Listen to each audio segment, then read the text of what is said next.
welcome to today's video blog. For today's video blog, I'm going to be doing my book wrap up for the month of April and May. Um, I had one DNF.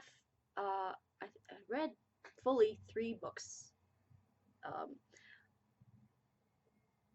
Technically, I read fully 2 books because the third one wasn't DNF, and it was the book that I started off the month with, which thankfully the 2 I read after that were really good and I enjoyed. The first book was my DNF, which was Karina Hale's Smut. I just could not get into this book, and I've heard like great things about. Like, I know a lot of people that I know that really like Karina Hale's book, but this one just was not for me. I just right off the bat, I didn't enjoy it. It was like it started off. The heroine, she's uh, dating this sort of like high society guy, and she's like not really into him, but um, she like they're in a relationship, and she's not really that into him, and then they're at a party, and he ends up proposing, and she freaks the fuck out, and ends up throwing up on him like as he's like down on his knee, and it just I don't know.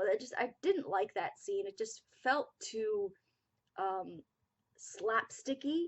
Like she was like they were trying to go for humor, but it just ended up just sounding like really gross and just um it seemed like unnecessarily just bleh. Like really you you felt yourself starting to throw up, and so you didn't think to turn your head so it wouldn't land on the guy. You like just deliberately like threw, not deliberately, but like you had no choice but to throw up on him. So that first scene I was like, I yeah, that wasn't.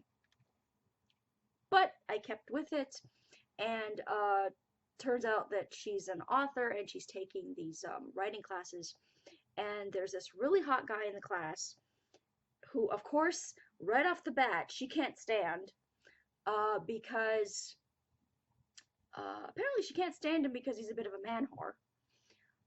Like, apparently, how many sexual partners you've had defines you as a person. Hmm, interesting. That's okay for men. Hmm, it's okay for women to say that about men, but interesting. And like he sort of doesn't, she feels like he doesn't take the class seriously, and so right off the bat, there's supposedly like friction between them, but like it bothers me when it's that kind of friction, when it's just like you don't like somebody for no, in my opinion, legitimate reason, but then we're supposed to buy that you fall in love with them, even though they're supposedly this man whore, and she, I guess, I finished I DNF'd it after like that scene when she's like looking at him in class and having all these like insulting thoughts about him. Um, and apparently it's she needs help writing like the sex scenes or whatever for her book, and of course she goes to the man whore uh, for help or some such like that. Like I said, I didn't finish the whole book. It wasn't for me. It did not work for me. Um, Maybe I'll try another Karina Hale. Maybe it was just that book, and yeah. Uh, Thankfully, the next book I adored, and it was His Best Friend's Girl by Catherine Fox. I believe Catherine Fox. Let me just get. I thought I had this up here, but apparently I didn't because I moved it to check something else. Yeah, His Best Friend's Girl by Catherine Fox, and it was just delicious. It was these 3 friends who grow up together, and she um, wants to get into a relationship with one of the best friends. What is his name again? I think Caleb. I think. Let me like double check here. And I know the second guy is Matt. So her name's Skylar, and she. Let me see the friend's name.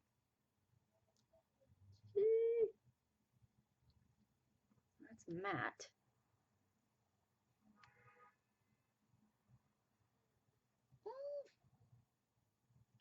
I want to say that the friend's name is the one of the guy's friends' name is Caleb, and yeah, thank God. Okay, sorry about that. Yeah, so the guy that she wants to be with, that she thinks of as like the steady relationship type, is Caleb, and but he like just doesn't has never looked at her that way. Um, so she decides that she's going to try and make herself look desirable to him by getting their other best friend Matt to pretend to be interested in her, to sort of open Caleb's eyes to the fact that, oh, she's a girl that I should look at, because look at how like she is a desirable woman. But joke's on Skylar, because Matt has been in love with her secretly since he was like 12. So it's that kind of setup, and it was just like there's humor, it's sexy. I would totally recommend this book. I cannot even with how much I enjoy this book. Um, His Best Friend's Girl by Catherine Fox, and that's Catherine with a C. I would totally go read this book. It's amazing. Um, the third one that I read was a nice surprise. Didn't blow me out of the water, but I did enjoy it. And it was Dirty Dom by Willow Winters. And it's a mafia romance, which I can always love more of those.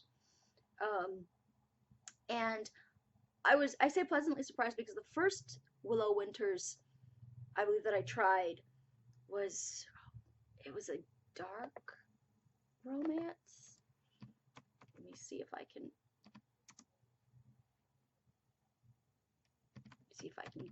bring this up. I hope that it was her and it wasn't like another author that I'm confusing with her. But Dirty Dom was an amazing, like great surprise that it's a mafia romance, like I said, and it's what is her name? Yeah, the first one of hers that I read was Broken, but I did not I didn't enjoy um I didn't enjoy Broken, but I did enjoy Dirty Dom, and it's let me go with the heroine's name. His name is Dom, and he is the bookie in a mafia family, and she comes to him because her husband, who died, apparently owed them a lot of money. So she goes to see Dom and to pay back the money. And right off the bat, which it in any other like scenario, this would have been like ridiculous, and it is kind of ridiculous. Right off the bat, there's like she's dealing with the death like really badly, because when the husband died, they were not in a good place. They were like almost, I think, divorced or had divorced, and I think he was gonna try and fight for custody of their little boy Jax. So they were not in a good place when he died, but she ended up stuck with his debt.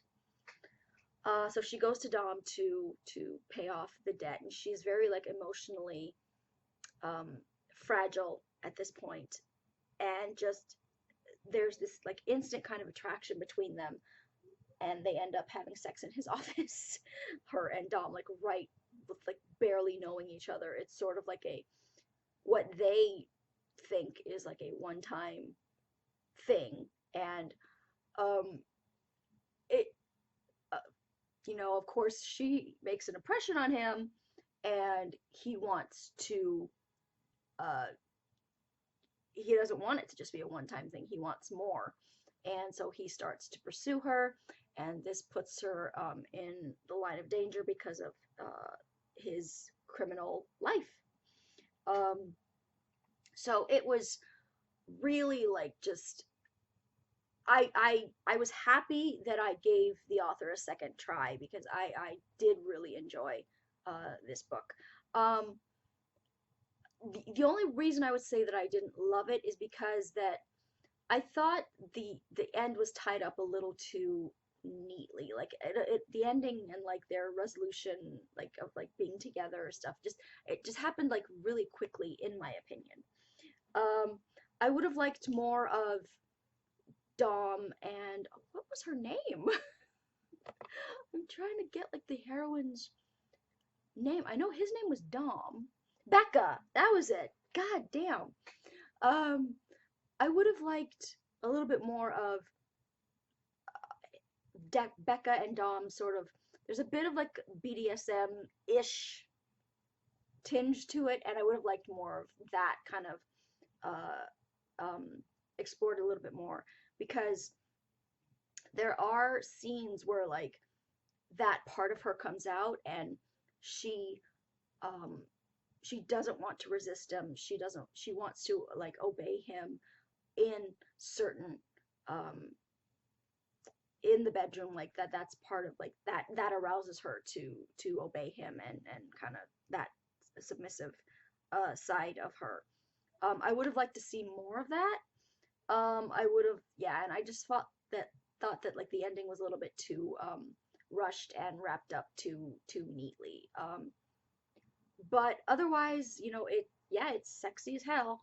Um, I really liked both characters, and I really liked her. Like there are times where like things happen, and he like wants to protect her, but he's very sort of overbearing about it, and to the point where like you get so frustrated with him where you're like, listen to what she's saying, and like stop bulldozing her and that kind of thing, because there's a there's a difference between being like alpha and being like too controlling, and at times he sort of gets a little too close to the edge of too controlling. I'm not talking about like the dominant side. I'm just because that is something that like they both um enjoy kind of thing, but I mean like in their like daily life kind of thing, uh where he sort of railroads over her desires, and it gets like a little too close to the point where like it becomes irritating. But I like that like she stands up for herself, and she's like, no, you, like, this is my life, this is my child, I have to do what's right for him. um it's like we can't just go around our lives putting each other, like, I'm not just gonna put myself and my child at risk because you give me happy pants. And that's, I really really liked that. So I would totally recommend Dirty Dom by Willow Winters. It's the first book in the Valetti crime family. Um, so definitely recommend that. What I'm reading right now, and by the way, these were all ebooks. I've just been like reading a lot of ebooks lately. What I'm reading right now is, and I'm adoring it, which scares me because things I've heard about this series makes me scared because I know that there's going to be angst, and I'm afraid of like what's going to happen. But I started I'm almost halfway through. Um, The Boy and His Ribbon by Pepper Winters. And let me just read you the blurb for it. Let me, okay, yeah. What do you do when you meet your soulmate? No, wait, that's too easy. What do you do when you meet your soulmate and have to spend a lifetime loving him in secret? I'll tell you what you do. You lie. Ren. Ren was 8 when he learned that love doesn't exist, that the one person who was supposed to adore him only cared how much he was worth. His mother sold him, and for 2 years he lived in terror. But then he ran. He thought he'd run on his own. Turned out he took something of theirs by accident, and it became the one thing he never wanted and the only thing he ever needed. Della. I was young when I fell in love with him, when he switched from my world to my everything. My parents bought him for cheap labor, just like they had with many other kids, and he had the scars to prove it. At the start, he hated me, and I could understand why. For years, he was my worst enemy, fiercest protector, and dearest friend. But by the end, he loved me. The only problem was he loved me in an entirely different way to the way I loved him, and slowly, my secret drove us apart. I am 44% into this book, and I love it. I love it. And I'm scared because just like little things I've heard here and there um, about when people read it that they talk about how angsty it is and how much they cried, and I'm very scared. But I'm loving it so much so far. So I would totally recommend it. Um, and that is going to do it for this week's video blog. That was my wrap up for the um, months of April and May. I hope you enjoyed that video. Like my Facebook page at facebook.com/authorejamie. Follow me on Twitter at twitter.com/authorejamie, and I will talk to you guys next time. Bye!